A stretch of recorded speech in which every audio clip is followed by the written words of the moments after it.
유진 피터슨의 메시지 성경 사도행전 7장입니다.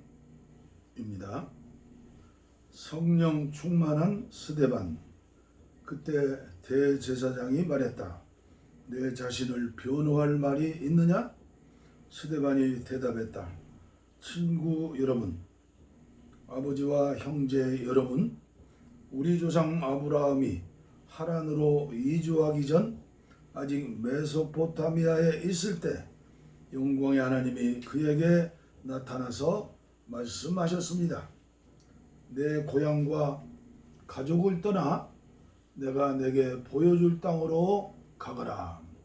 그래서 아브라함은 갈대아 사람들의 땅을 떠나 하란으로 옮겨갔습니다. 아버지가 죽은 뒤에 그는 지금 여러분이 살고 있는 이 땅으로 이주해 왔습니다. 그러나 하나님께서는 그에게 아무것도 발붙일 곳조차 주지 않으셨습니다. 그때 아브라함에게는 아들이 없었습니다. 그런데도 하나님은 후에 이 땅을 그와 그의 아들에게 주시겠다고 약속하셨습니다. 하나님은 그의 후손이 낯선 땅으로 이주하여 거기서 400년 동안 종이 되어 가혹한 대우를 받을 것을 그에게 알려주셨습니다. 그러나 하나님께서는 내가 개입해서 너희를 종으로 삼은 자들을 치리하고 내 백성을 이끌어내어 이곳에서 나를 예배하게 할 것이다 하고 말씀하셨습니다. 그 후에 하나님은 아브라함과 언약을 맺으시고 할례로 그의 몸에 표를 남기셨습니다. 아브라함은 아들 이삭을 낳고 8년 만에 그 몸에 할례의 표를 남겼습니다. 이삭이 야곱의 아버지가 되고 야곱이 12조상들의 아버지가 되는 동안에 그들은 저마다 언약의 표를 충실히 전했습니다. 그러나 그 조상들은 시기심에 불타서 요셉을 이집트의 노예로 보내버렸습니다. 그럼에도 불구하고 하나님이 그와 함께 하셔서 그를 모든 환난에서 구하셨을 뿐만 아니라 그를 에집트 왕 바로의 눈에 띄게 하셨습니다. 바로는 요셉에게 크게 감동받아서 개인적 사물을 비롯해 온 나라 일을 그에게 맡겼습니다. 그 후에 에집트에서부터 가나안까지 전 지역에 기근이 들어 사람들의 고생이 말이 아니었습니다. 배고픈 우리 조상들은 양식을 얻고자 모든 곳을 샅샅이 뒤졌으나 아무것도 찾을 수 없었습니다. 야곱이 에집트에 양식이 있다는 말을 듣고는 우리 조상들을 보내어 알아보게 했습니다. 소문이 사실임을 확인한 뒤에 그들은 양식을 구하려고 이집트로 다시 갔습니다. 그 방문 때 요셉은 형들에게 자신의 정체를 밝히고 야곱 일가로 바로에게 소개했습니다. 이어서 요셉은 아버지 야곱과 75명이나 되는 일가족을 모두 데려오게 했습니다. 그렇게 해서 야곱 일가가 에집트로 가게 된 것입니다. 야곱이 죽고 그 후에 우리 조상들도 죽었습니다. 그들은 세겜으로 옮겨져 전에 아브라함이 하몰의 자손에게 충분한 값을 치르고 산 무덤에 묻혔습니다. 하나님께서 아브라함에게 구원을 약속하신 400년이 다 되어 갈 무렵 에집트에 있던 우리 백성의 수가 크게 늘어났습니다. 이제 요셉에 대해 들어보지 못한 왕이 이집트를 다스리고 있었습니다. 그는 우리 민족을 무자비하게 착취했습니다. 갓난 아기들을 강제로 버리게 해서 비바람 속에 비참하게 죽게 했습니다. 바로 그러한 때에 모세가 태어났습니다. 그는 무척 준수한 아기였습니다. 부모가 3달 동안 그 아기를 집안에 숨겼으나 더 이상 숨길 수 없게 되자 그를 밖으로 내놓았습니다. 그러자 바로의 딸이 그를 구해내어 자기 아들로 삼아 길렀습니다. 모세는 이집트 최고 학교에서 교육을 받았습니다. 그는 사상이나 체력이 모두 대단했습니다. 40살이 되자 모세는 자기 동족 히브리 사람들이 어떻게 지내는지 알고 싶어 그들의 형편을 살피러 나갔습니다. 그는 에집트 사람이 히브리 사람 하나를 괴롭히는 것을 보고는 끼어들어서 그 이집트 사람을 때려 눕히고 싸움에서 진 형제의 원수를 갚았습니다. 그는 히브리 형제들이 자기가 그들 편인 것을 기뻐할 줄 알았습니다. 나아가 자신을 그들을 구해줄 하나님의 도구로 여길 줄 알았습니다. 그러나 그들은 그렇게 생각하지 않았습니다. 이튿날 히브리 사람 둘이 싸우고 있는데 모세가 다툼을 말리며 그들에게 서로 사이좋게 지내도록 권했습니다. 그대들은 형제 사이인데 왜 서로 치고 싸우는 것이오? 싸움을 시작한 사람이 말했습니다. 누가 당신을 우리 책임자로 세웠소? 어제 이집트 사람을 죽인 것처럼 나도 죽일 셈이요? 모세는 그 말을 듣고 소문이 퍼진 것을 알고는 죽을 힘을 다해 도망하여 미디안 땅에서 나그네로 살았습니다. 나그네로 살면서 그는 두 아들을 낳았습니다. 40년 후 시내산 광야에서 불타는 떨기나무 불꽃으로 가장한 천사가 그에게 나타났습니다. 모세는 자기 눈을 믿을 수 없어 자세히 보려고 다가갔습니다. 그때 그는 하나님의 음성을 들었습니다. 나는 내 조상 아브라함과 이삭과 야곱의 하나님이다. 소스라치게 놀란 모세는 눈을 감고 고개를 돌렸습니다. 하나님께서 말씀하셨습니다. 무릎을 꿇고 기도하여라. 내가 있는 곳은 거룩한 곳, 거룩한 땅이다. 내가 이집트에 있는 내 백성의 괴로움을 보았다. 내가 그들의 신음소리를 들었다. 내가 그들을 도우려고 한다. 그러니 너는 준비하여라. 내가 너를 이집트로 다시 보내겠다. 이 모세는 전에 사람들로부터 누가 당신을 우리 책임자로 세웠소? 라는 말을 듣고 거부당했던 사람입니다. 이 모세는 불타는 떨기나무 속에서 천사를 통해 불꽃을 발하시던 하나님께서 지도자와 구원자로 다시 보내신 사람입니다. 모세는 노예 생활에서 백성을 이끌어냈습니다. 그는 40년 동안 이집트 전역과 홍해와 광야에서 하나님의 표적과 이적을 베풀고 행했습니다. 이 모세는 백성에게 하나님께서 너희 후손 중에서 나와 같은 예언자 하나를 일으켜 세울 것이다 라고 말한 사람입니다. 이 모세는 시내산에서 말하던 천사와 광야에 모인 여러분의 조상들 사이에 서서 그가 받은 생명의 말씀을 가져다가 우리에게 전해준 사람입니다. 그런데 우리 조상들은 그 말씀이 자신과 무관하다고 생각을 했습니다. 그들은 에집트의 옛 생활 방식을 갈망하며 아론에게 불평했습니다. 우리가 보고 따를 수 있는 신을 만들어 주시오. 우리를 인적조차 없는 이곳으로 끌어낸 모세가 어찌 되었는지 누가 알겠소? 그때 그들은 송아지 우상을 만들고 그 앞에 희생제물을 바치며 자기들이 대단한 종교 프로그램을 만들어낸 것처럼 자축했습니다. 하나님은 조금도 기뻐하지 않으셨습니다. 그래서 그들이 자기 방식대로 하게 내버려 두셨습니다. 새롭게 등장하는 모든 신에게 다 예배하게 두고 그 결과를 지고 살도록 내버려 두셨습니다. 예언자 아모스는 그 결과를 이렇게 묘사하였습니다. 오 이스라엘아, 너희가 40년 광야 시절 동안 내게 짐승과 곡식 제물을 가져온 적이 있더냐? 전혀 없었다.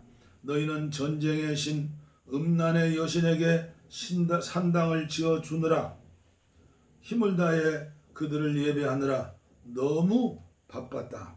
그래서 내가 너희를 바벨론에서 포로로 보낸 것이다. 그 기간 동안 우리 조상들에게는 참된 예배를 드릴 장막 성소가 있었습니다. 그 장막은 모세가 하나님께서 일러주신 설계도대로 만든 것이었습니다. 하나님이 그 땅에서 이방인을 쫓아내실 때 그들은 장막을 가지고 여호수아를 따라갔고 그 장막은 다윗의 때까지도 있었습니다. 다윗은 하나님께 영구적인 예배 장소를 구했고 결국 솔로몬이 그것을 지었습니다. 그러나 지극히 높으신 하나님께서 목수와 석공이 만든 건물에 사신다는 뜻은 아닙니다. 예언자 이사야가 그것을 잘 기록했습니다. 하나님께서 말씀하신다. 하늘은 내 보좌이고 땅은 내 발을 쉬는 곳이다. 그러니 너희가 내게 무슨 집을 지어 주겠느냐? 내가 물러나 쉴 만한 곳이 어디에 있느냐? 내 쉴 곳은 이미 지어져 있다. 내가 그곳을 지었다. 그런데 여러분은 계속해서 웬 고집입니까? 여러분의 마음은 딱딱하게 굳어 있고 여러분의 귀는 꽉 막혀 있었습니다.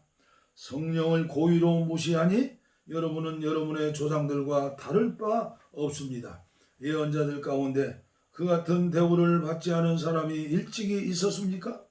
여러분의 조상들은 의로우신 이가 오시는 것을 말하는 사람은 누구든지 죽였습니다. 이제 여러분이 가문의 전통을 잇고 있으니 여러분은 모두 배반자이며 살인자입니다. 천사들이 선물 포장까지 해서 하나님의 율법을 전해주었건만 여러분은 그것을 함부로 써버렸습니다. 그 말을 듣고 있던 사람들이 난폭해지더니 야유와 휘파람과 욕설을 퍼붓는 폭도로 변했습니다. 그러나 성령 충만한 스데반의 눈에는 그것이 보이지 않았다. 하나님밖에 보이지 않았다. 그는 모든 영광 가운데 계신 하나님과 그 곁에 서 계신 예수를 보았다. 그가 말했다. 하늘이 활짝 열리고 인자가 하나님 곁에 서 계신 것이 보입니다. 폭도의 고함과 야유가 스데반의 목소리를 삼켜버렸다. 그들은 사정없이 달려들어 그를 시내 밖으로 끌어내어서 그에게 돌을 던졌다. 주동자들이 겉옷을 벗어놓고 사울이라는 청년에게 지키게 했다. 돌이 비오듯 쏟아지는데 스데반이 기도했다. 주 예수여, 내 생명을 받아 주십시오. 그런 다음 무릎을 꿇고 모두에게 들릴 만큼 큰 소리로 기도했다. 주님, 이 죄를 저들에게 돌리지 마십시오.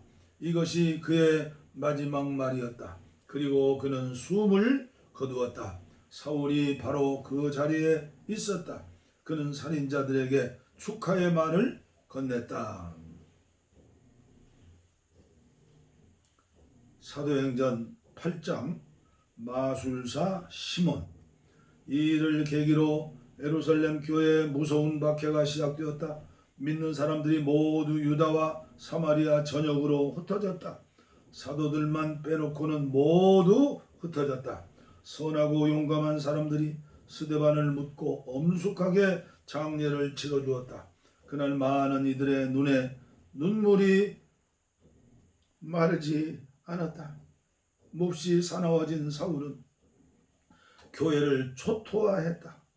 그는 집집마다 들어가 남녀 할 것 없이 모조리 끌어다가 감옥에 넣었다. 본거지를 떠날 수밖에 없게 되자 예수를 따르는 모든 이들은 선교사가 되었다. 어디로 흩어지든지 그들은 예수에 대한 메시지를 전했다. 빌립은 사마리아의 한 성에 내려가 메시아에 대한 메시지를 선포했다. 사람들은 그가 하는 말을 듣고 기적을 보았다. 하나님께서 행하시는 확실한 표적을 보고서 그들은 그의 말을 한마디도 놓치지 않았다.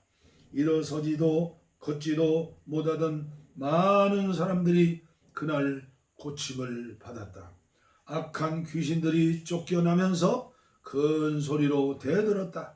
그 성에 큰 기쁨이 있었다. 빌립이 오기 전에 시몬이라는 사람이 그 성에서 마술을 행했다. 그는 유명한 인물처럼 행세하며 마술로 모든 사마리아 사람들을 현혹 했다. 어린아이부터 노인까지 모두가 그의 말에 복종했다. 모든 사람이 그에게 초능력이 있는 줄 알고 그를 위대한 마술사로 불렀다. 그는 그곳에 있은 지 오래되었고 누구나 웬만큼은 그를 두려워하고 있었다. 그러나 빌립이 그 마을에 와서 하나님 나라의 소식을 전하고 예수 그리스도의 이름을 선포하자 사람들은 시몬을 잊어버리고 곳곳에서 세례를 받고 믿는 사람이 되었다. 시몬도 믿고 세례를 받았다. 그 순간부터 그는 빌립을 그림자처럼 쫓아다녔다. 하나님의 모든 표적과 기적에 매료되어 그는 도무지 빌립의 곁을 떠나려 하지 않았다. 예루살렘에 있는 사도들이 사마리아 사람들이 하나님의 메시지를 받아들였다는 보고를 듣고 베드로와 요한을 보내 그들이 성령을 받도록 기도하게 했다. 그때까지 그들은 주 예수의 이름으로 세례만 받았을 뿐 아직 성령께서 그들에게 오시지 않았다. 그때 사도들이 그들에게 안수하자 그들도 성령을 받았다. 시몬은 사도들이 안수만으로 성령을 받게 하는 것을 보고는 흥분하여 돈을 꺼내며 말했다. 당신들의 비밀을 내게 파십시오. 어떻게 했는지 알려주십시오. 얼마면 되겠습니까? 부르는 대로 드리겠습니다. 베드로가 말했다. 당신은 돈과 함께 망할 것이요. 하나님의 선물을 돈으로 사려 하다니 이 무슨 터무니없는 짓이요. 흥정을 맺고 뇌물을 바쳐서는 하나님이 하시는 일에 절대로 참여할 수가 없소. 지금 당장 당신의 행실을 고치시오. 하나님을 돈벌이에 이용하려고 했던 것을 용서해달라고 주님께 구하시오. 내가 보니 이것은 당신의 고질적인 습관이요. 당신한테서 돈을 탐하는 냄새가 진동하오. 시몬이 말했다. 오, 나를 위해 기도해 주십시오. 그런 일이 내게 절대 일어나지 않도록 주님께 기도해 주십시오.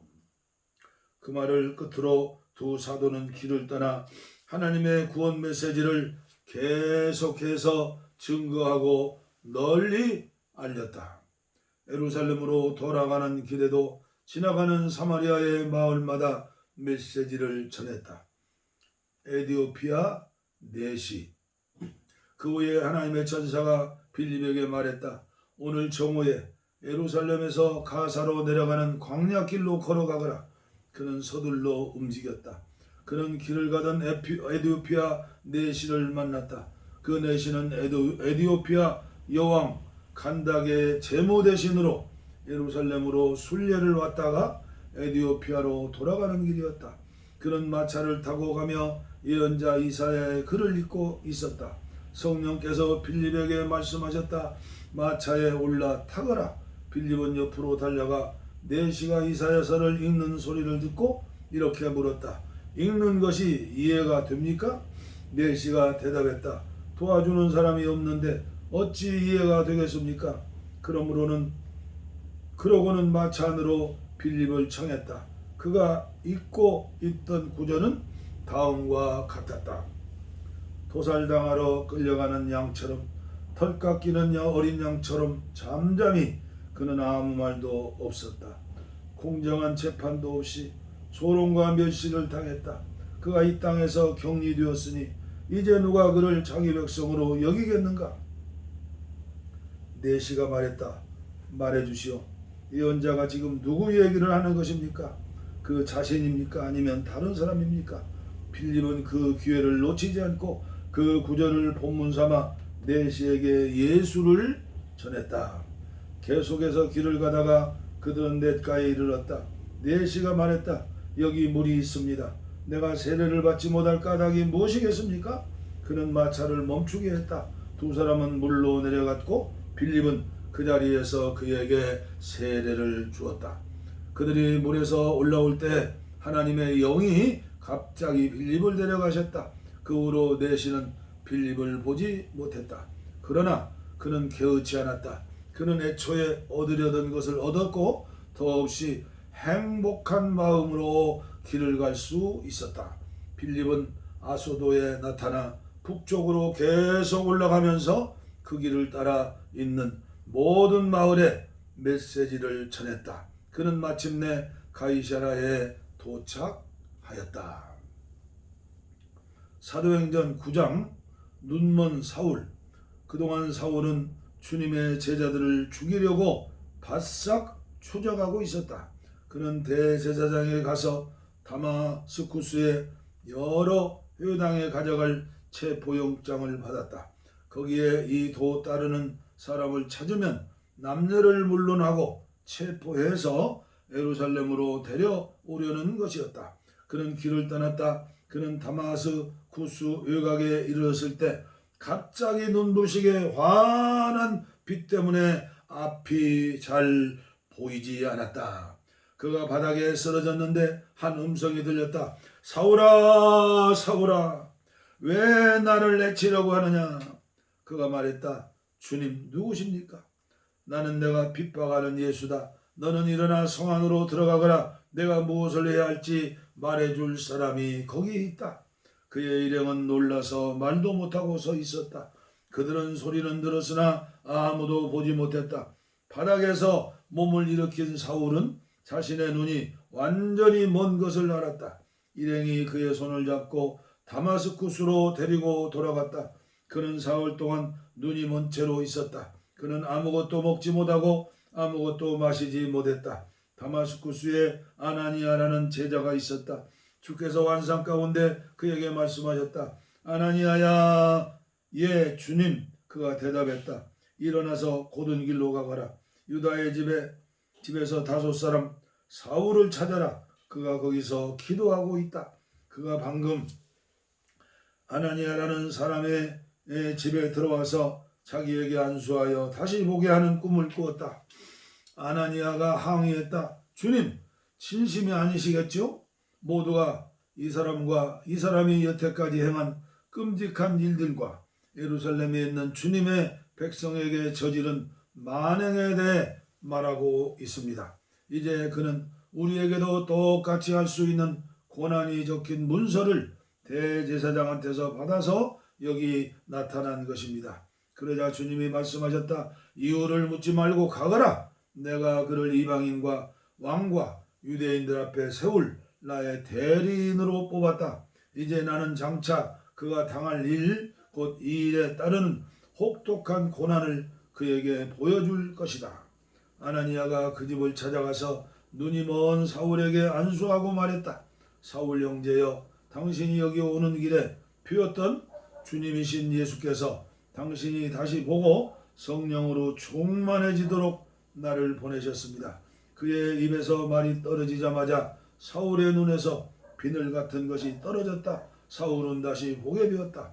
사울은 일어나 세례를 받고 그들과 함께 앉아 음식을 먹고 힘을 얻었다. 사울을 죽이려는 음모.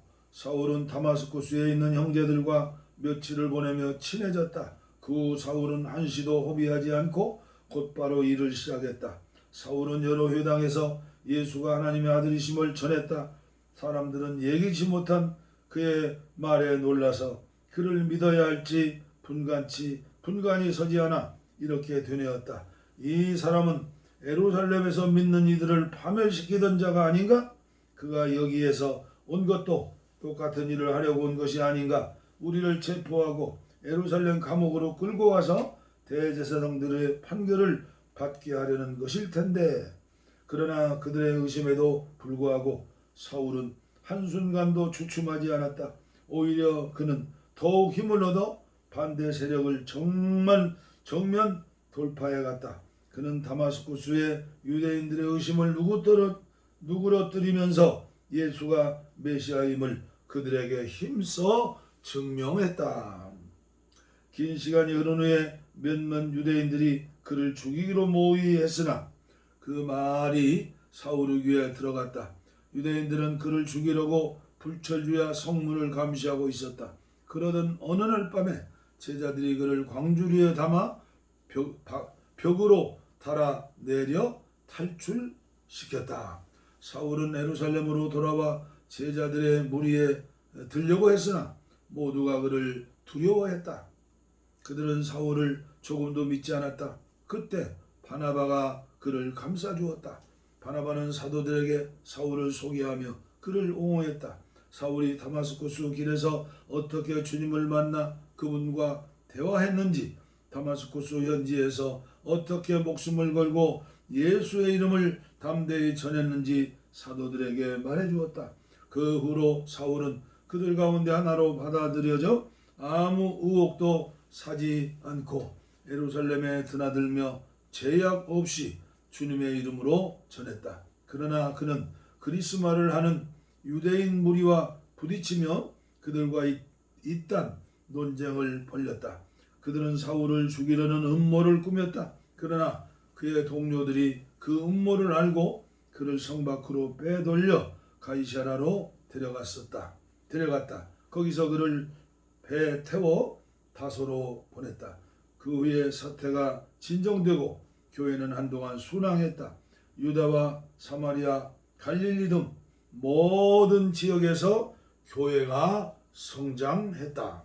하나님을 깊이 경외하는 마음이 그들 속에 충만했다. 성령께서 그들과 함께 계셔서 그들에게 힘을 주셨다. 그들은 놀랍도록 번성했다. 답이다. 베드로가 모든 교회를 방문하는 사명을 가지고 길을 떠났다. 여행 중에 그는 루따에 도착해 그곳에 있는 믿는 사람들을 만났다. 그는 애니아라는 사람과 마주쳤는데 그 사람은 몸이 마비되어 8년째 자리에 누워 있었다. 베드로가 말했다. 애니아야, 예수 그리스도께서 너를 낫게 하신다. 일어나서 자리를 정돈하여라. 그러자 그가 그대로 했다. 자리에서 벌떡 일어난 것이다. 루따와 사론에 사는 모든 사람이 그가 걸어다니는 것을 보고 하나님께서 자기들 가운데 살아 역사하신다는 사실에 눈을 뜨게 되었다. 거기서 조금 떨어진 요바에 다비다라는 제자가 있었는데 그 이름은 도르가, 산양이라는 뜻이다. 산양. 그녀의 선행과 구제는 잘 알려져 있었다. 베드로가 그 지역에 있는 동안 그녀가 병이 들어 죽었다. 그녀의 친구들이 장례를 치르려고 시신을 수습해 서늘한 방에 두었다. 마침 베드로가 인근 루따를 방문 중이라는 말을 들은 몇몇 제자들이 그에게 두 사람을 보내어 그들이 있는 곳으로 와줄 수 있는지 물었다. 베드로는 즉시 일어나 그들과 함께 갔다. 그들은 다비다의 시신을 안치해둔 방으로 그를 안내했다. 대부분 과부인 고인의 옛 친구들이 방 안에서 울고 있었다. 그들은 도르가가 살아있을 때 만들어준 옷가지를 베드로에게 보여주었다. 베드로가 과부들을 방에서 내보내고 무릎을 꿇고 기도했다. 그리고 시신에 대고 직접 말했다. 다비다야, 일어나라. 다비다가 눈을 떴다. 그리고 베드로를 보더니 일어나 앉았다. 그는 다비다의 손을 잡아 일으켰다. 그러고는 믿는 사람들과 과부들을 불러들여 살아난 그녀를 보여주었다. 이 일이 요빠 전체에 알려지자 많은 사람들이 주님을 믿었다. 베드로는 가죽 가공업을 하는 시몬의 손님으로 요빠에 오랫동안 머물렀다. 아멘. 사도행전 9장까지 봉독에 올렸습니다.